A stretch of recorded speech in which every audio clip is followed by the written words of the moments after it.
j'espère que vous allez tous et toutes très bien. On se retrouve aujourd'hui dans ma chambre pour changer. Mon mari joue, donc voilà, il fait toujours du bruit, comme d'habitude. Donc on se retrouve aujourd'hui pour faire le bilan, pas le bilan, le budget du mois de janvier ensemble. Donc comme je vous l'avais dit, avec une rentrée d'argent exceptionnelle qui va en partie compenser la perte de salaire de mon mari. Donc on va faire ça ensemble et puis c'est parti. Du coup, on se retrouve sur mon lit. À tout de suite. Donc on se retrouve avec mon planeur et on va faire le budget, comme je vous disais, du mois de janvier. Alors, du coup, le voici. J'ai déjà pré-rempli les catégories, comme ça, c'est fait. Comme je vous l'avais expliqué dans la présentation de mon planeur, je manque de place, clairement.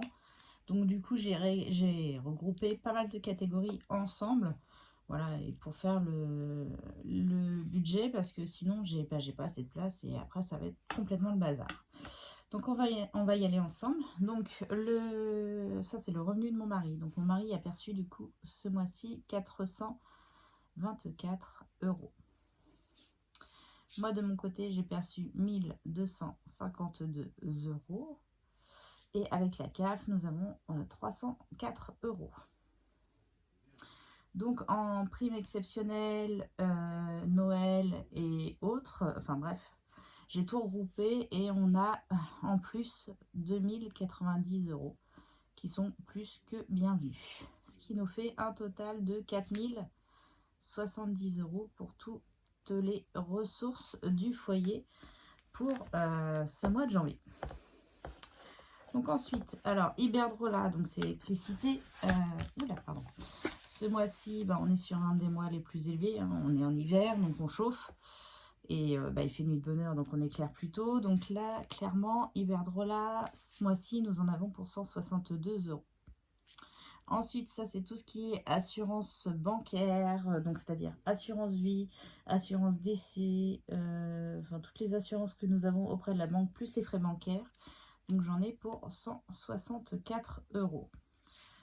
Oui, avant, j'ai oublié de vous dire, aucun commentaire sur les montants indiqués. Voilà, c'est nos choix, c'est notre façon de vivre. Donc voilà, aucun commentaire. On vit très bien comme ceci. Sachant qu'en plus, on a un dossier Banque de France, donc il y a la plupart des contrats qu'on ne peut pas renégocier. Voilà, petit aparté fait. Donc là, en banque, c'est ce que je dois au LCL pour mon crédit immobilier. Donc j'en ai pour 115 euros. Assurance pour les deux voitures, nous en avons pour 133 euros. Téléphone, les deux téléphones plus internet, nous en avons pour 137 euros. Altaïa, la collection de mon mari est terminée, mais il reste celle des enfants, donc on en a pour 70 euros. Vérissure, c'est l'alarme qu'on a installée, on en a pour 55 euros. La nounou pour ce mois-ci, on en a pour 250 euros.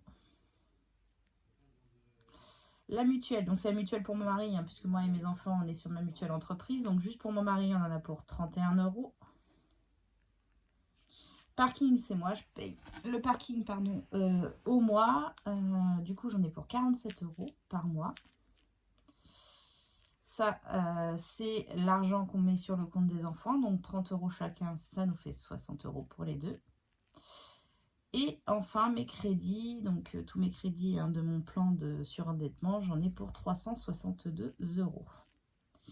Donc au total de toutes les charges fixes, j'en ai pour 1586 euros. Voilà. Donc on va passer maintenant aux enveloppes réelles et virtuelles. Donc N26, c'est les enveloppes virtuelles. Donc c'est là-dessus que je mets du coup l'essence pour mon bébé, Drive, achat internet et les cochons d'Inde. Donc essence, ce mois-ci, on a prévu 150 euros. Drive, 40 euros. Achat internet, 40 euros. Mon bébé, 20 euros.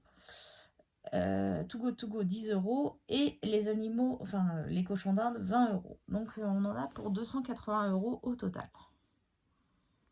Donc ça reste sur mon compte N26. Ensuite, alimentation, comme vous le savez, je suis à 50 euros par semaine. Il y a 4 semaines ce mois-ci, donc ça nous fait 200 euros. Entretien hygiène, 10 € la semaine, donc il y a 4 semaines, 40 €. Loisirs, 20 € la semaine, donc 80 €. Divers, 10 € la semaine, donc 40 €.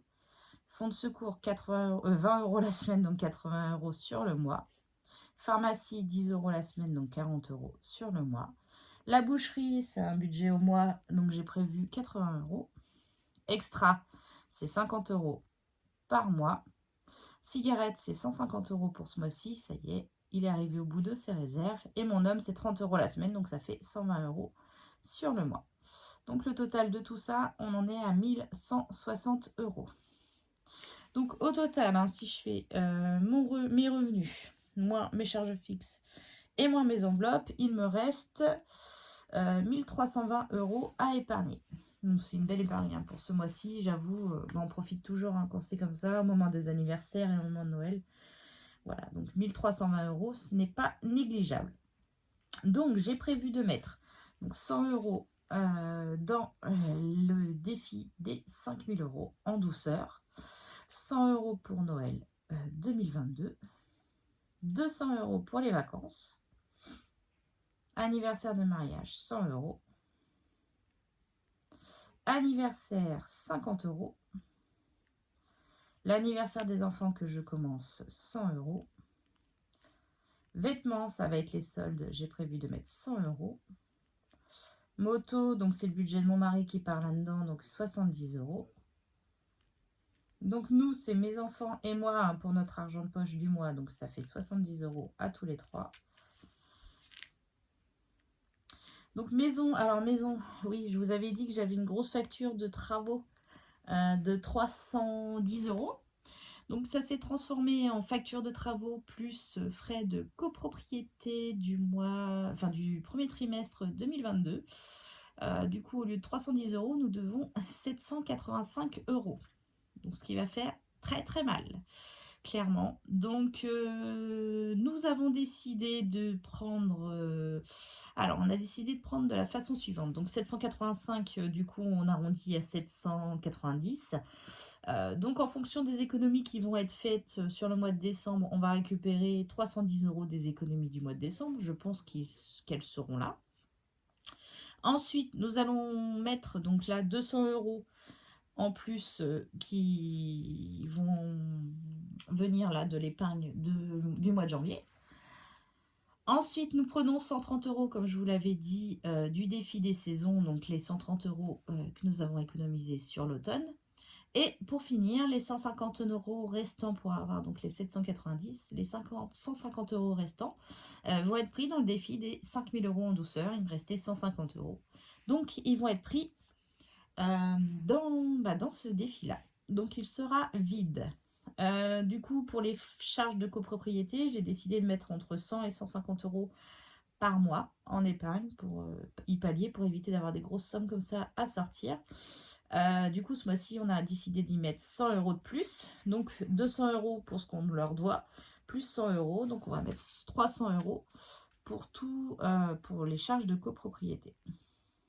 Ouais, ça fait mal. Hein. Et enfin, donc là, vous voyez pas, le dernier, c'est petites fêtes. Donc, c'est tout ce qui est Saint-Valentin, fête des grands-mères et tout ça. Et là, pour démarrer, on a décidé d'y mettre 30 €. Et ils iront dans la Saint-Valentin directement. Voilà, bon, ça fait... c'est écrit en tout petit, mais bon. Donc là, sur le total, on est bien aux 1320 € qui étaient alloués à l'épargne. Donc voilà, donc vous voyez, là, tous nos revenus, on en est à 4070 €. Toutes nos charges fixes, qui sont, je sais, très élevées, on en est à 1586 €. Les enveloppes virtuelles et mensuelles, on en est à 1160 €. Et donc, en épargne, on a quand même réussi à épargner 1320 €, dont quand même une grosse partie qui va partir au niveau des frais de l'appartement. Donc voilà, j'ai fait avec vous mon budget pour janvier.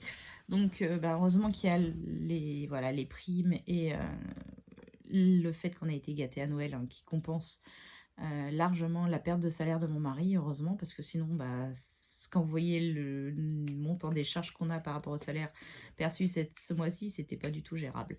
Donc merci. Au moins ça nous sauve. On peut également payer l'intégralité des travaux et des charges de copropriété sans toucher à notre fonds de secours. Ça, c'est génial. Le but, c'est de ne pas y toucher, hein, sauf vraiment pour une grosse urgence. Donc, le but, c'est de garder ces 1 000 € au maximum, hein. Moi, voilà, c'est mon objectif. Donc, j'espère que ce petit budget provisionnel vous aura plu. Surtout, comme j'ai dit, hein, toujours des bons conseils bienveillants, hein, pas de jugement. On a un dossier Banque de France, on fait comme on peut pour s'en sortir. Il y a beaucoup de choses qu'on ne peut malheureusement pas renégocier. Donc voilà, c'est comme ça. Je vous souhaite en tout cas une belle fin d'année. Profitez bien, profitez de vos proches, soyez prudents, restez prudents, hein. Je travaille à la sécurité sociale, donc je sais malheureusement les contaminations actuelles. Donc soyez prudents, faites attention à vous, protégez-vous, profitez malgré tout de votre famille, de vos amis, de vos proches. Faites-vous plaisir, mangez bien, buvez bien, avec modération toujours, surtout pas le volant si vous... Hein. Voilà, on reste sage quand même. Et puis nous, on va se retrouver déjà en 2022 pour faire mon bilan de la dernière semaine du mois de décembre et mon bilan du mois de décembre tout court. Voilà, écoutez, je vous fais plein de gros bisous, je vous dis à bientôt et surtout faites attention à vous et prenez soin de vous. Des bisous.